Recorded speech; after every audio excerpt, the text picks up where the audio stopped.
The morning of March 7, 1943, above the rail yards at Smolensk, a Bell P-39 Airacobra bearing Soviet red stars banked hard through scattered clouds at 4,000 feet.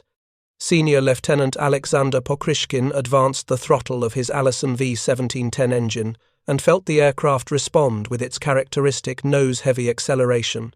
Below him, a German supply train sat motionless on the tracks, its locomotive venting steam into the frigid air while crew members worked frantically to clear ice from the switching mechanism that had stranded them in the open. Pokryshkin had flown American fighters before the P-40 Warhawk with its distinctive shark mouth and the bulky P-47 Thunderbolt that Soviet pilots called the Samovar for its rotund fuselage. But the Airacobra felt different in his hands. The mid-mounted engine, placed directly behind the cockpit, created an unusual center of gravity that made the aircraft twitchy in certain flight regimes, prone to tumbling into flat spins if mishandled during slow-speed maneuvering. American pilots had rejected it for high-altitude fighter combat over Europe, where its performance degraded severely above 15,000 feet due to the lack of an effective supercharger. But Pokryshkin was not flying at 15,000 feet. He was diving toward a stationary locomotive, and the weapon mounted in the nose of his aircraft, a 37mm M4 cannon firing through the propeller hub, was about to demonstrate why Soviet pilots had requested every Airacobra the Americans could spare. The question that would perplex German intelligence officers for months afterward was simple. How had an aircraft the Luftwaffe openly mocked as obsolete and unsuitable for modern combat become one of the most feared ground attack platforms on the Eastern Front? If you're enjoying this deep dive into the story, hit the subscribe button and let us know in the comments from where in the world you are watching from today. The 37mm cannon represented the heaviest armament ever installed as standard equipment in a single-engine American fighter. Each high-explosive round weighed just over 1.5 pounds and contained enough explosive filler to penetrate light armor, demolish structures, and as German locomotive crews would soon discover, punch catastrophic holes through the boilers, cylinders, and mechanical assemblies of steam locomotives. The cannon fired at a relatively sedate rate of 140 to 150 rounds per minute, far slower than the rapid-fire machine guns that equipped most fighters. But what the M4 lacked in rate of fire, it compensated for through the sheer destructive power of each individual round. Pokryshkin lined up his approach carefully, watching the locomotive grow larger in his gun sight. The train crew had abandoned their efforts to free the frozen switch and were now running toward the tree line, their dark figures leaving trails in the snow. He pressed the firing button. The cannon produced a distinctive, deep thumping sound, felt as much as heard through the airframe as the recoil system absorbed the weapon's substantial kick. The first round struck the boiler near the firebox. The second and third rounds followed within a half second, walking up the length of the locomotive as Pokryshkin adjusted his aim. The boiler erupted in a violent explosion of superheated steam and shattered metal, the overpressure tearing apart seams and rivets that had been designed to contain 300 pounds per square inch of steam pressure under normal operating conditions. The locomotive came apart with surprising thoroughness, its mechanical components scattering across the railbed as escaping steam enveloped the wreckage in a white cloud. Pokryshkin pulled up sharply, clearing the rising steam and smoke, banking to observe the results of his attack. The train behind the destroyed locomotive sat intact but immobilized, its cargo of supplies, ammunition, and reinforcements stranded 60 kilometers behind German lines, with the spring Rasputitsa, the season of mud, approaching rapidly. This was not the air war the Luftwaffe had prepared to fight. The Bell P-39 Airacobra entered United States Army Air Forces service in 1941 amid considerable optimism from its designers and skepticism from pilots who would be required to fly it. Bell Aircraft Corporation had created an unconventional design that placed the Allison V-1710 engine behind the pilot's seat, connected to the propeller through a long drive shaft that passed beneath the cockpit floor. This unusual configuration allowed the installation of the 37mm M4 cannon directly in the nose, firing through the propeller hub, where it could be aimed with precision using the aircraft's gun sight without the convergence problems that plagued wing-mounted weapons. The design philosophy seemed sound in theory.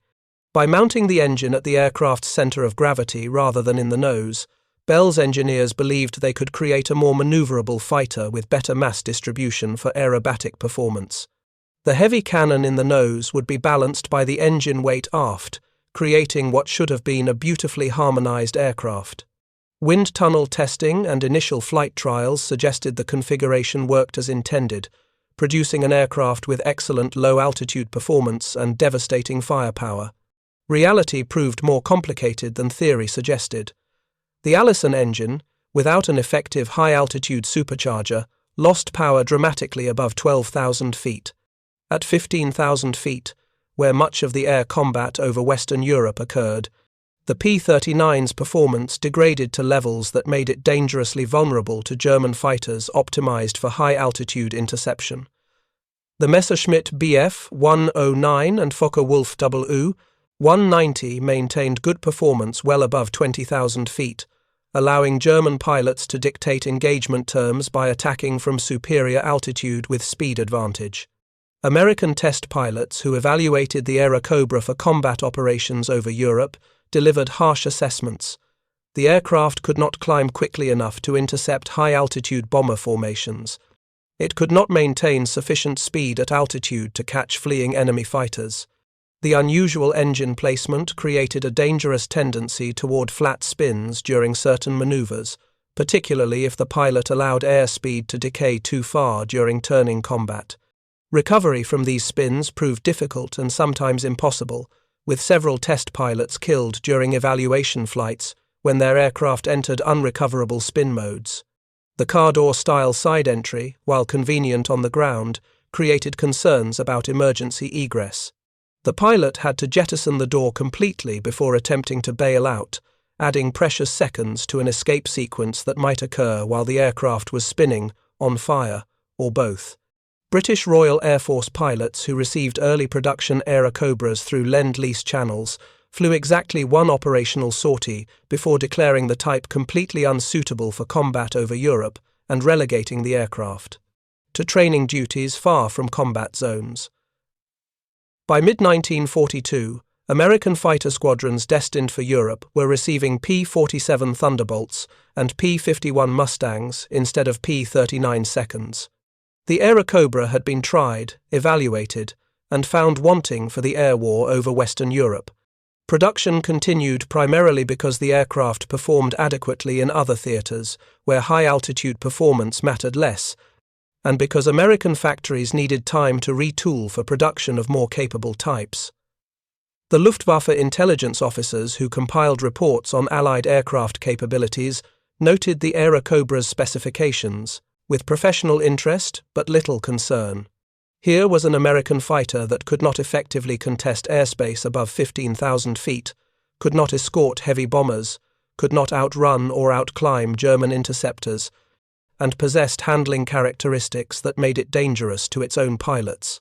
Intelligence assessments circulated through Luftwaffe units characterized the P-39 as representative of American design philosophy, adequate for colonial policing and ground support in primitive theaters, but fundamentally outclassed by modern European combat aircraft developed through years of high-intensity warfare. German pilots who encountered the few P-39 seconds that reached combat zones in the Mediterranean theater confirmed these assessments. The Airacobra could be dangerous in specific circumstances if American pilots used careful energy management and fought on their own terms at low altitude. But any German pilot with altitude advantage could simply dive away from an engagement whenever circumstances became unfavorable, and the P-39 lacked sufficient performance to pursue effectively.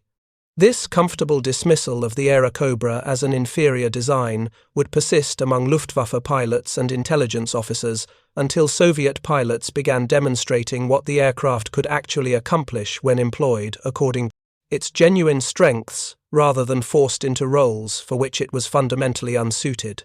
The first Bell P-39 Airacobras arrived in the Soviet Union during late 1941 and early 1942 through the perilous Lend-Lease convoy routes that connected American production with Soviet forces fighting desperately to halt the German advance. These aircraft traveled by ship through the Arctic waters north of Norway to the ports of Murmansk and Arkhangelsk, running a gauntlet of German U-boats, surface raiders, and Luftwaffe bombers that sank dozens of Allied cargo vessels laden with tanks, trucks, ammunition, and aircraft, destined for the Eastern Front. Soviet pilots and ground crews who received the first Airacobras examined them with professional curiosity mixed with considerable skepticism. The aircraft bore no resemblance to Soviet fighters they had trained on. The Yakovlev Yak-1 and Yak-7 featured conventional layouts with engines mounted in the nose, simple systems, and rugged construction that prioritized ease of maintenance under primitive field conditions. The Lavochkin La-5 used a massive radial engine that could absorb battle damage and continue operating. The Airacobra, by contrast, appeared fragile and complicated, with its unusual engine placement, long drive shaft, and unfamiliar American instrumentation marked in English units that required mental conversion. Soviet maintenance personnel struggled initially with the Airacobra's more complex systems and the chronic shortage of proper tools, technical manuals, and spare parts. American aircraft required different fasteners, different fuel specifications, and different maintenance procedures than Soviet designs. Mechanics accustomed to working on simple, robust Soviet fighters found themselves confronting reduction gearboxes, oxygen systems, and radio equipment far more sophisticated than anything in Soviet production aircraft. The aircraft's armament created particular interest. Soviet fighters typically carried rapid-fire 20mm cannon and 12.7mm machine guns, effective weapons, but lacking the sheer destructive power of the American 37mm cannon mounted in the P-39's nose. Soviet armament specialists recognized immediately that this weapon represented something fundamentally different from conventional fighter armament. The 37mm rounds could destroy targets that resisted machine gun and light cannon fire, armored vehicles, fortified positions, locomotives, and the increasingly common German tanks, whose armor had grown thicker with each new model.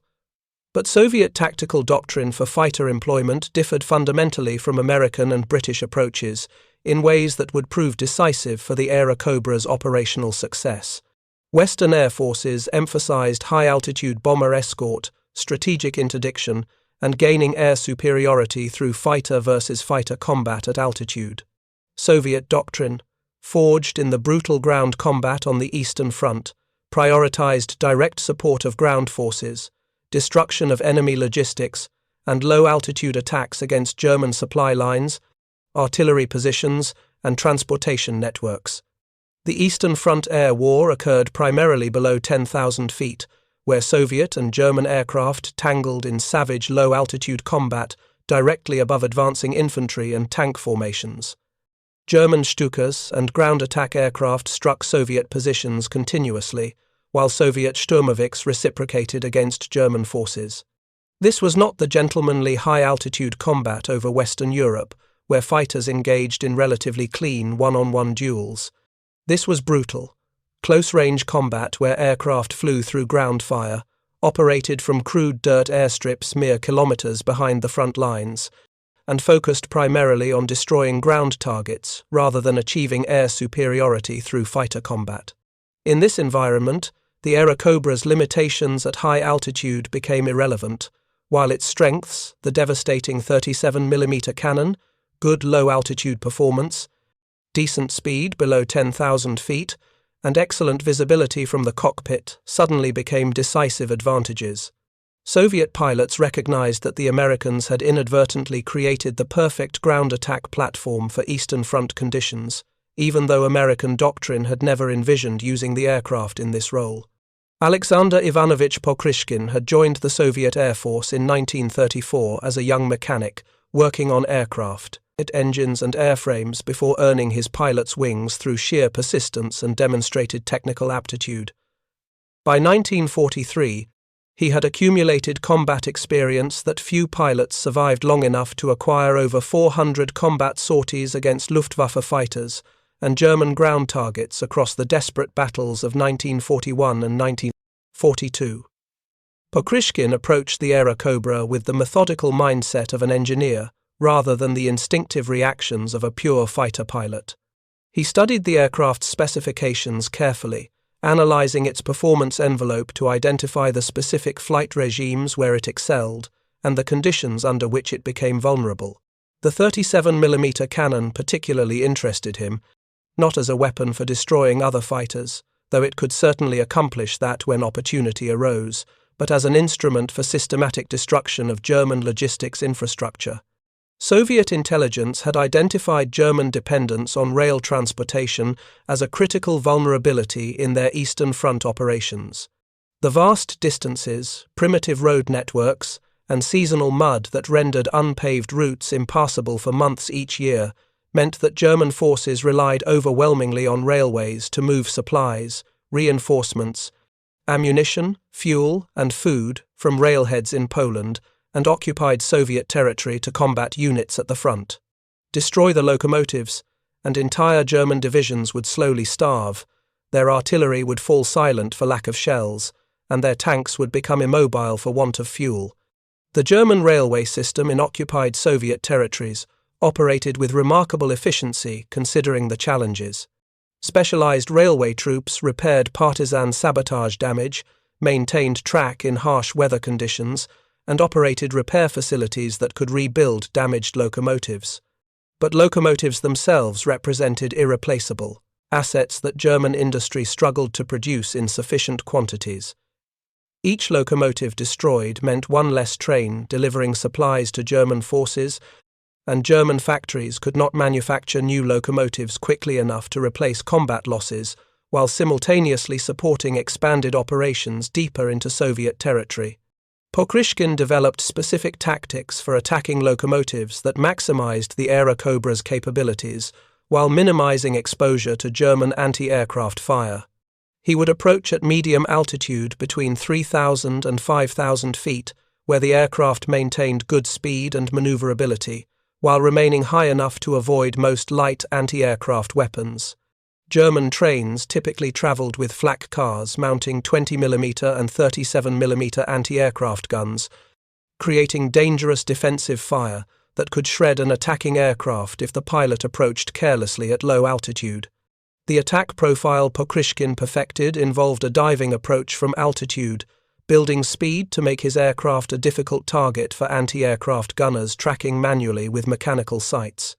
He would aim for the locomotive's boiler, the massive cylindrical pressure vessel that contained superheated water and steam under pressure sufficient to drive the pistons that turned the wheels. A single 37mm high-explosive round, penetrating the boiler, created catastrophic overpressure that would rupture the boiler seams, destroy the firebox, and render the locomotive irreparable without complete rebuilding at a major facility. The typical attack run lasted less than 10 seconds from the moment Pokryshkin opened fire until he pulled up and away from the target. In that brief interval, he would fire between 8 and 12 rounds from the 37mm cannon, walking his fire along the length of the locomotive to ensure hits on critical components. The cannon's recoil created a distinctive pulsing sensation through the airframe, each shot pushing the nose slightly off target before the aircraft's stability returned. Experienced pilots learned to compensate for this recoil, maintaining accurate fire through the brief engagement. After destroying the locomotive, Pokryshkin would typically not remain in the area to attack the train cars themselves. German anti-aircraft crews would be fully alert after the initial attack, and subsequent passes against stationary targets exposed the attacking aircraft to concentrated defensive fire from multiple guns. The tactical objective was locomotive destruction, not maximizing the spectacle of explosions. A destroyed locomotive meant an immobilized train mission accomplished. The train's cargo would be captured by advancing Soviet forces or destroyed later by artillery or follow-up air attacks under more favorable conditions. Soviet aviation regiments, equipped with Airacobras, developed systematic approaches to locomotive hunting that reflected careful operational planning rather than random opportunistic attacks. Intelligence officers maintained detailed maps of German rail networks in occupied territories, marking known repair facilities, major junctions, supply depots, and the typical routes used for moving supplies toward the front. Soviet partisans operating behind German lines provided regular reports on train movements, schedules, and German security measures, creating an intelligence picture that allowed Soviet commanders to direct airstrikes against the most valuable targets. Pilots received specific target assignments rather than simply being told to attack any train they encountered. A regiment might be tasked with disrupting rail traffic in a particular sector to support an upcoming ground offensive, with individual flights assigned to patrol specific sections of track during designated time windows when intelligence indicated trains would be moving. This systematic approach maximized the operational impact of each mission, ensuring that destroyed locomotives created cascading logistical problems for German forces rather than isolated inconveniences. The Aerocobra's cockpit layout facilitated these precision attacks through excellent visibility and well-designed gun sights. The pilot sat high in the fuselage with large windows providing unobstructed views forward and to the sides, critical for spotting trains against the varied terrain of forests, fields, and small villages that characterized much of the Eastern Front. The reflector gun sight projected a reticle onto a clear glass panel directly in the pilot's line of sight, allowing accurate aiming without requiring the pilot to look down at mechanical sights or lose situational awareness. If you find this story engaging, please take a moment to subscribe and enable notifications. It helps us continue producing in-depth content like this. The spring of 1943 marked a critical period in the Eastern Front Air War, as Soviet forces prepared major offensives designed to exploit German overextension following the disaster at Stalingrad.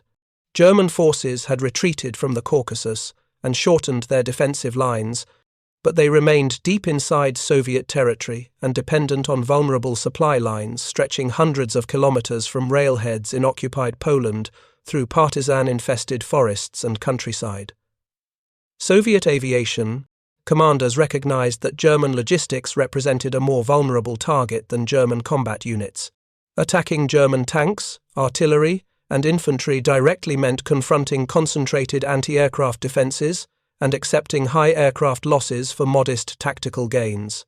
Attacking German supply trains meant striking softer targets that, when destroyed, degraded German combat effectiveness more thoroughly than direct attacks on combat units could achieve. In March 1943, the 16th Air Army supporting Soviet ground forces in the Smolensk region received orders to intensify interdiction operations against German rail traffic. Intelligence indicated that German forces were stockpiling supplies for potential offensive operations later in the spring, with dozens of trains daily moving ammunition, fuel, and reinforcements toward forward staging areas. Soviet commanders wanted this flow disrupted, forcing German units to consume their existing stockpiles without replenishment. Pokryshkin's regiment, the 16th Guards Fighter Aviation Regiment equipped primarily with Airacobras, received assignment to a sector encompassing approximately 200 kilometers of German-controlled railway. Their mission was simple in concept but demanding in execution: destroy every locomotive that attempted to transit that sector, make the railways unusable, force German forces to rely on truck transport over primitive roads that would become impassable once the spring thaw transformed them into rivers of mud. The campaign began on March 5, 1943, with coordinated strikes by multiple Soviet aviation regiments against German rail targets across a front spanning hundreds of kilometers. The objective was simultaneous disruption of German logistics throughout the entire central sector, preventing German forces from simply rerouting traffic around damaged sections of track. Soviet planners understood that attacking railways required sustained pressure rather than isolated strikes. German railway troops could repair damaged track within hours or days, but destroyed locomotives required weeks or months to replace. Pokryshkin led the initial strike personally, taking off before dawn from a crude dirt airstrip located 30 kilometers behind Soviet lines. The airfield consisted of leveled ground, some portable fuel bladders protected by earthen revetments, and canvas tents housing maintenance crews and pilots. No concrete runways, no permanent structures, no elaborate facilities, just functional minimalism that allowed rapid relocation when German forces threatened the position. The flight of 4 Airacobras flew at low altitude to avoid German radar detection, following the irregular terrain at speeds approaching 300 miles per hour. The morning air remained bitterly cold despite the calendar indicating spring's approach, and frost covered the canopy edges where heating was insufficient. Pokryshkin monitored his engine instruments carefully. The Allison required attentive management, particularly during warm-up and initial climb, when cylinder head temperatures could spike dangerously if the pilot advanced throttle too aggressively. The target appeared exactly where intelligence had indicated, a freight train of approximately 40 cars moving south toward German positions, its locomotive producing a dark smoke trail visible for kilometers against the pale morning sky. The train traveled at moderate speed through open farmland, following a raised railway embankment that made it clearly visible from the air. No immediate signs of anti-aircraft defenses were visible, though Pokryshkin knew the train almost certainly carried flak cars somewhere in the consist. He signaled his wingman and began his attack run from 4,000 feet, diving at an angle calculated to build speed while maintaining stable gun platform characteristics. The locomotive grew rapidly larger in his gun sight, a German Class 52 Kriegslocomotive, one of the simplified wartime designs produced in large numbers specifically for military transportation requirements. These locomotives were built to be functional rather than sophisticated, with minimal non-essential components and straightforward maintenance requirements. They were also built to be destroyed by 37mm cannon fire.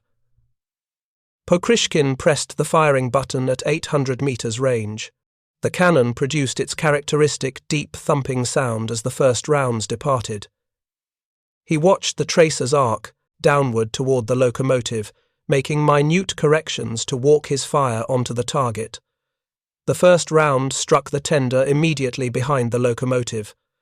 The second hit the boiler near the cab. The third and fourth rounds impacted the boiler's center section in quick succession. The boiler explosion occurred almost instantaneously, a violent eruption of superheated steam and metal fragments that enveloped the entire locomotive in white vapor.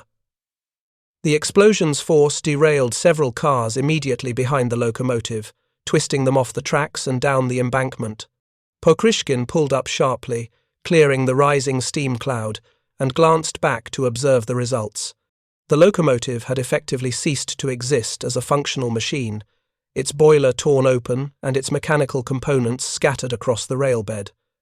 His wingman attacked next, targeting a second locomotive that German railway crews had coupled to the rear of the train to assist with the heavy load, a common practice on routes with significant grades. The second locomotive died as thoroughly as the first, its boiler ruptured by multiple cannon hits.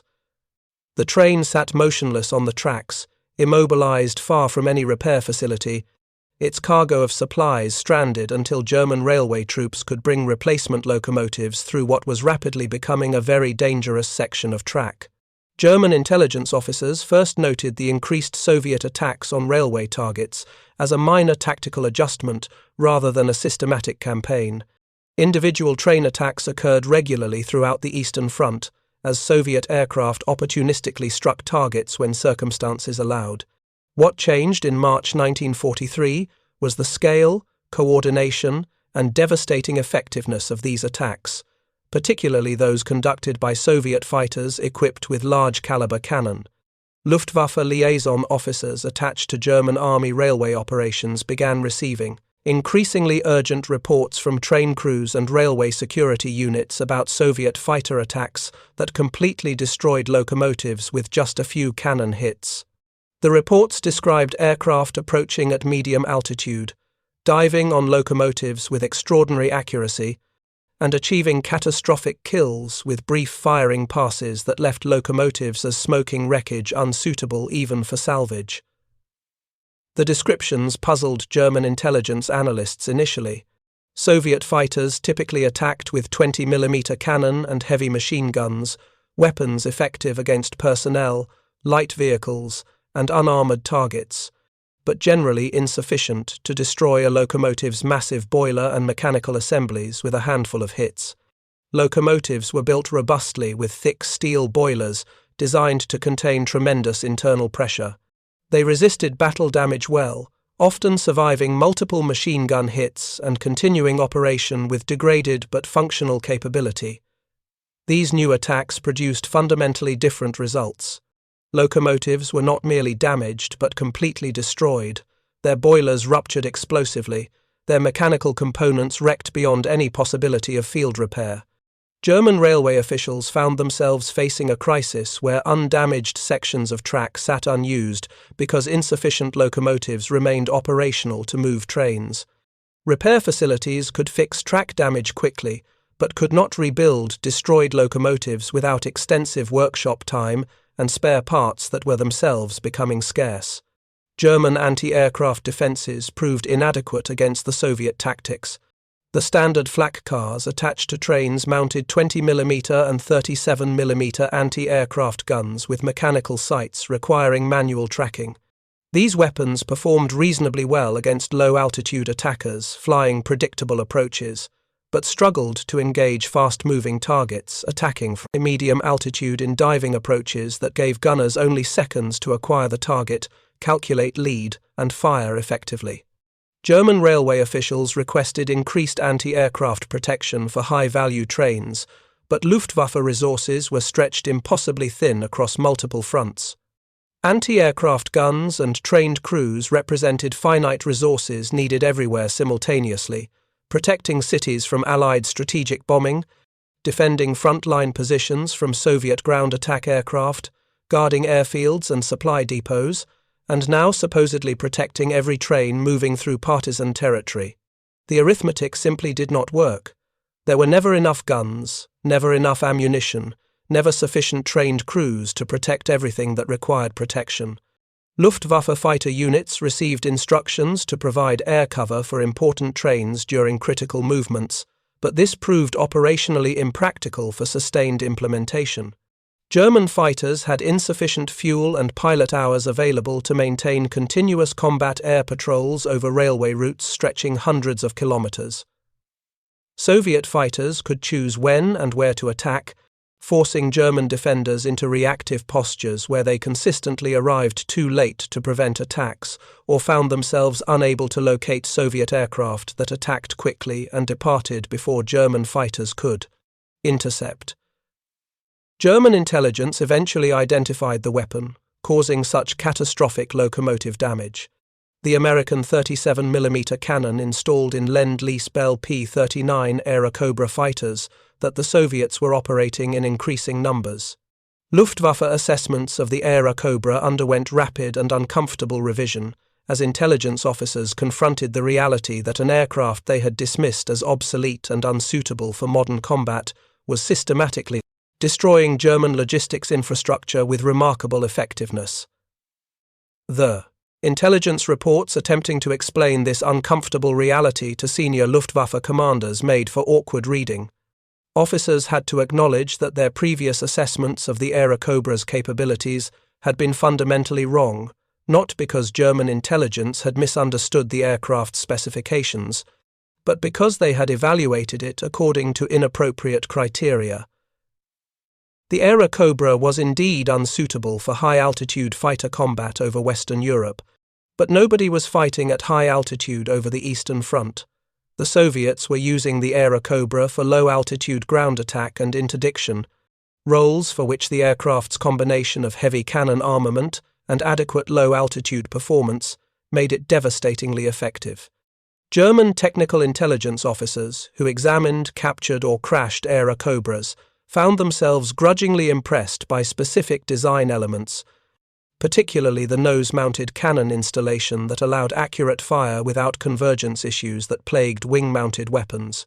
A pilot aiming the aircraft at a target automatically aimed the cannon with precision, limited only by the gunsight's accuracy and the pilot's skill.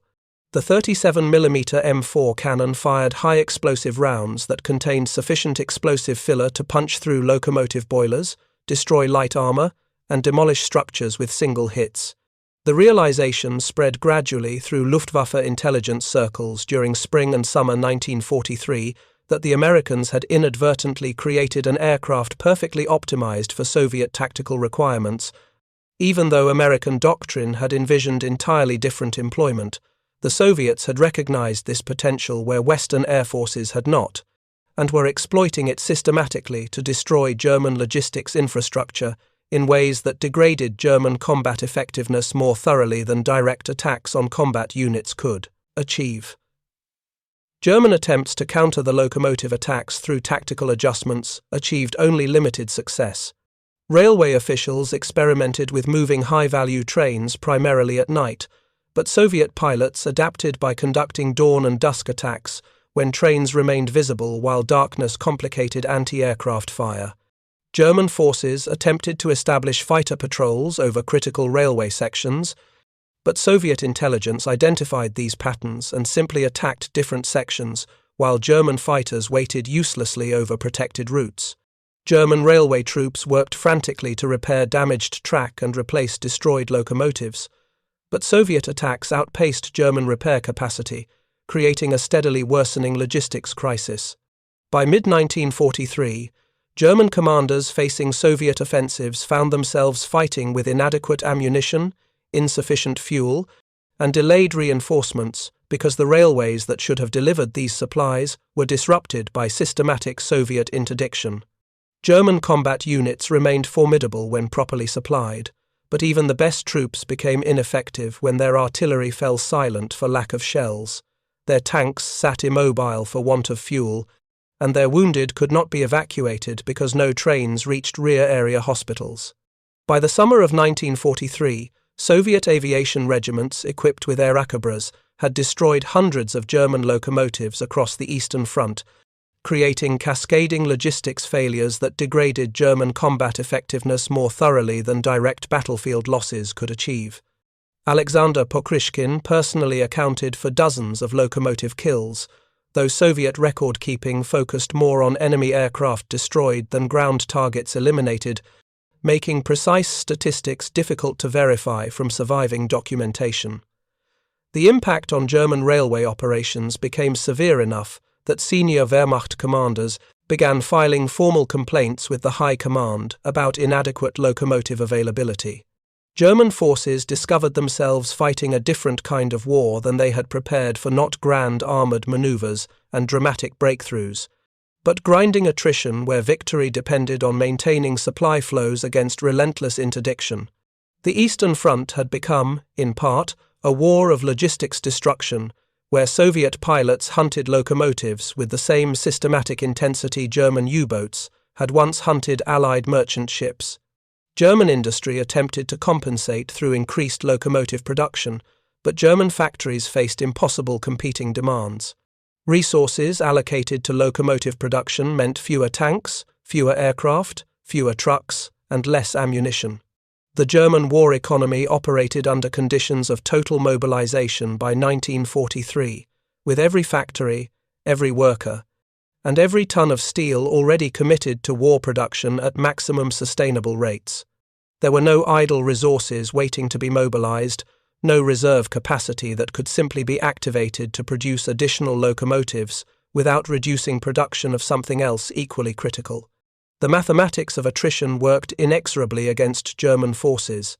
Soviet pilots destroyed locomotives faster than German factories could replace them, while simultaneously Soviet industry, supplemented by Lend-Lease equipment, produced increasing quantities of aircraft, ammunition, and supplies. German railway operations deteriorated steadily throughout 1943 and into 1944, as the cumulative effect of hundreds of destroyed locomotives created a transportation crisis that German logistics personnel could not solve through harder work or better organization. Pokryshkin's personal combat record reflected his systematic approach to both air combat and ground attack missions.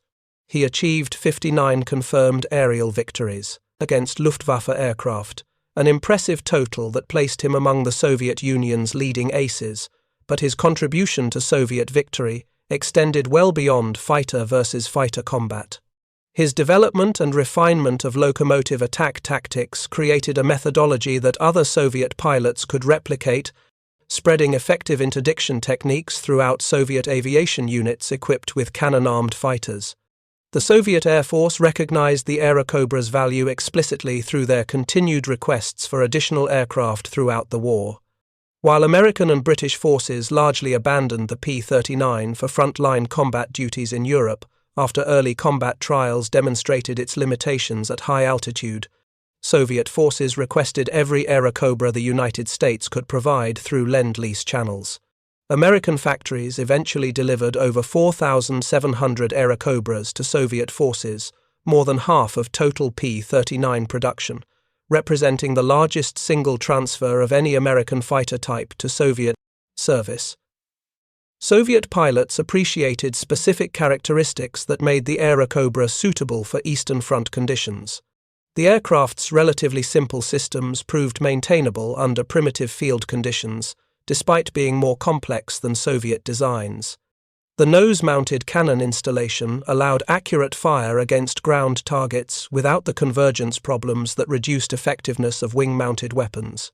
The cockpit heating system, a luxury compared to Soviet fighters that often lacked effective heating, made multi-hour missions at altitude more tolerable during brutal Russian winters when temperatures regularly fell below -30 degrees Celsius. Soviet mechanics developed extensive practical knowledge about maintaining Airacobras under field conditions that would have horrified American technical representatives. They improvised repairs using locally manufactured parts when proper American spare parts were unavailable, adapted Soviet instruments and radios when American equipment failed, and developed maintenance procedures that kept aircraft flying despite supply chain disruptions and parts shortages. The aircraft proved remarkably tolerant of these improvised approaches, continuing to operate effectively despite modifications and repairs that departed significantly from factory specifications. German intelligence assessments of Soviet Airacobra operations grew increasingly detailed and grudgingly respectful as the war progressed.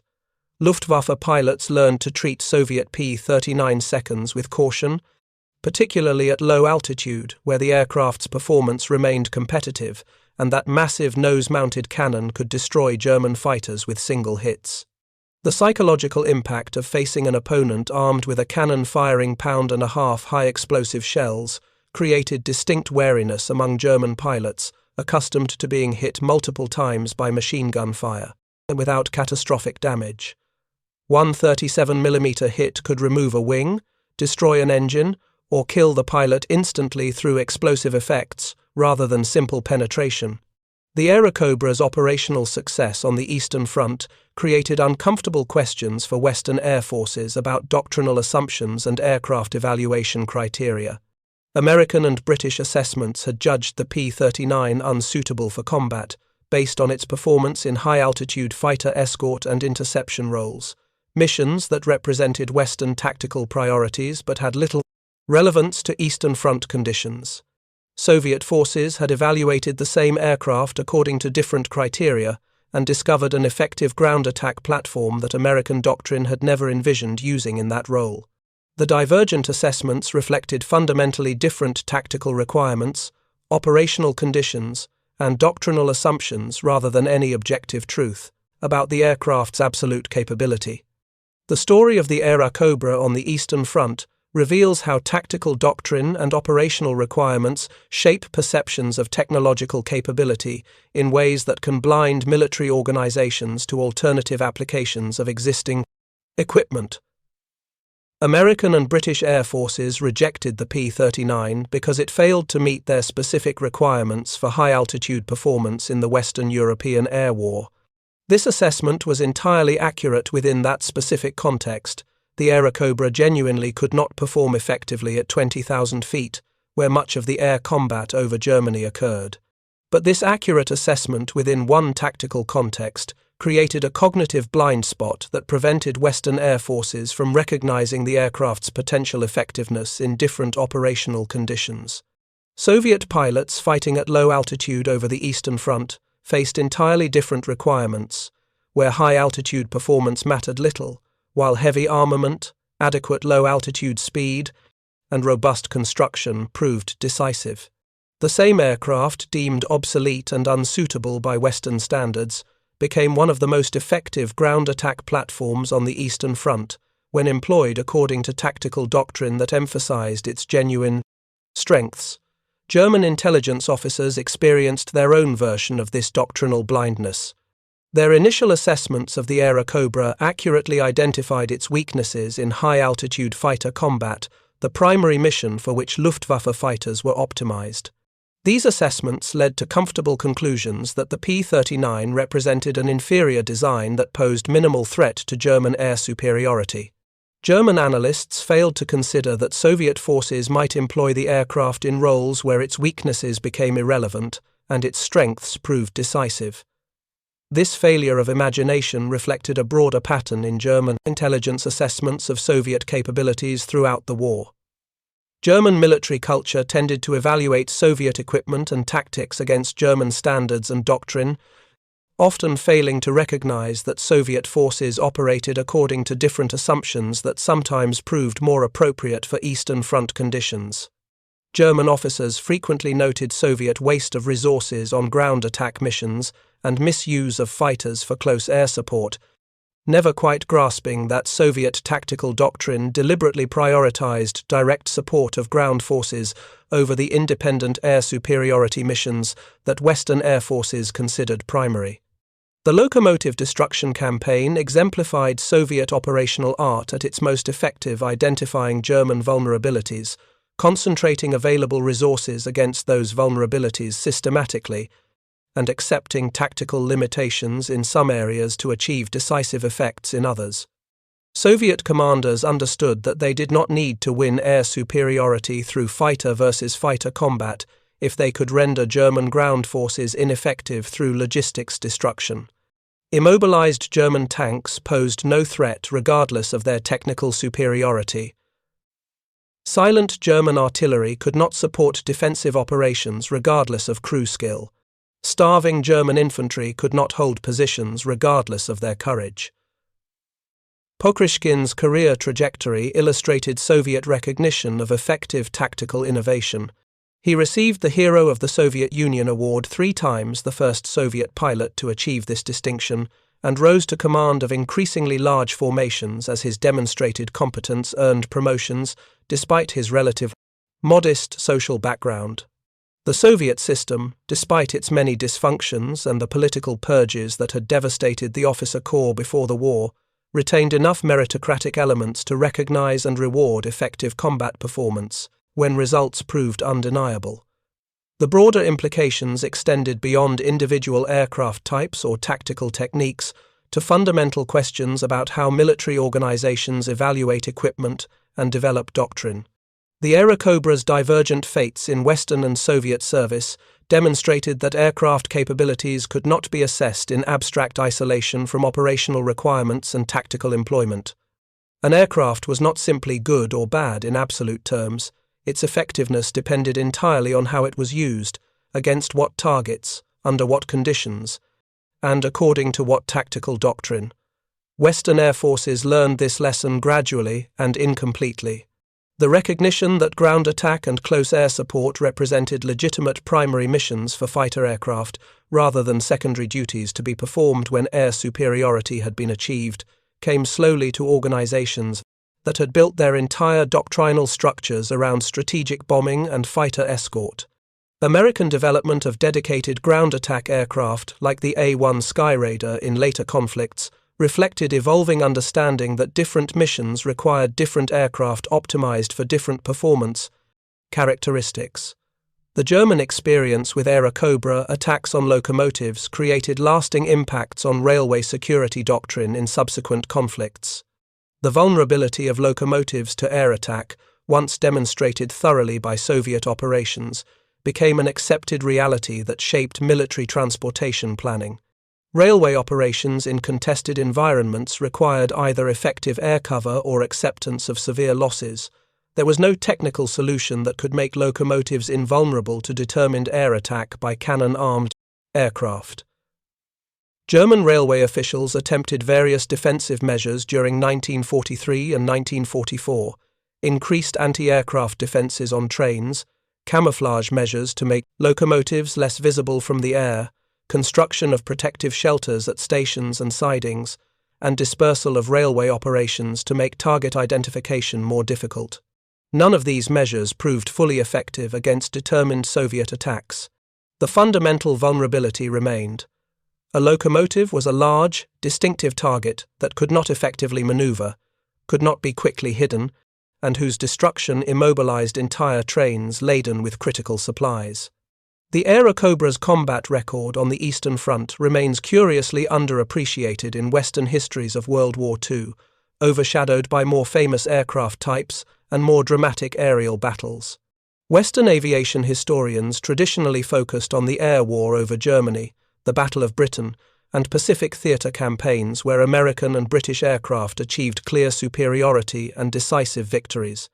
The Eastern Front Air War received less attention in English-language histories despite involving larger forces, higher losses, and arguably more decisive impacts on ground operations.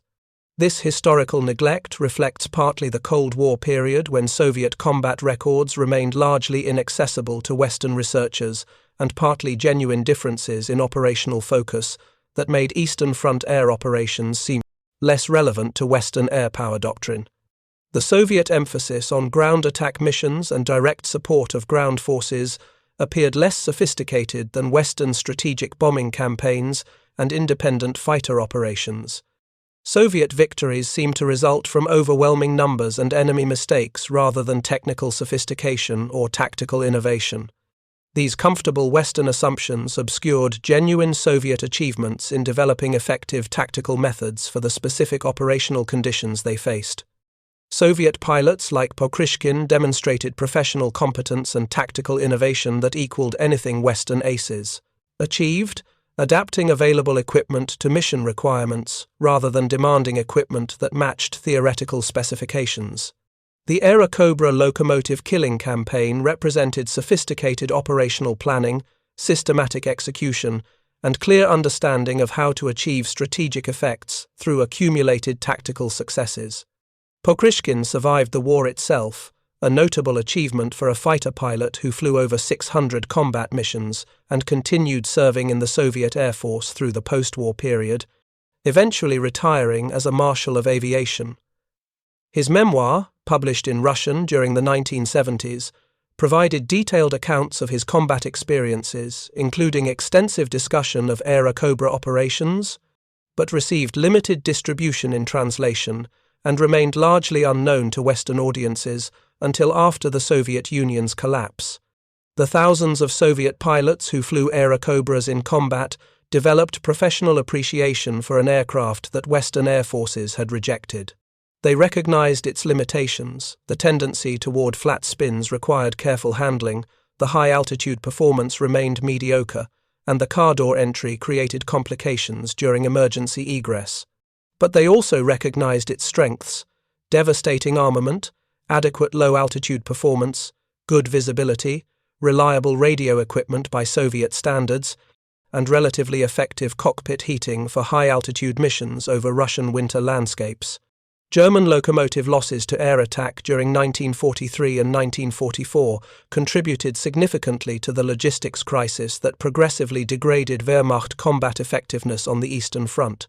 Precise statistics remain difficult to establish from incomplete German records, but available evidence suggests Soviet air interdiction destroyed or damaged several hundred locomotives during this period, losses that German industry could not replace while simultaneously maintaining production of tanks, aircraft, ammunition, and other war materials at levels necessary to contest Soviet offensives.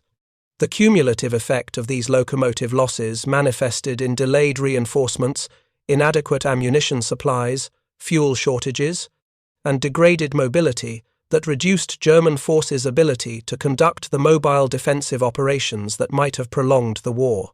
German commanders found themselves fighting with insufficient supplies, not because their logistics personnel lacked competence or organization, but because Soviet interdiction systematically destroyed the transportation infrastructure necessary to move supplies from factories and depots to combat units.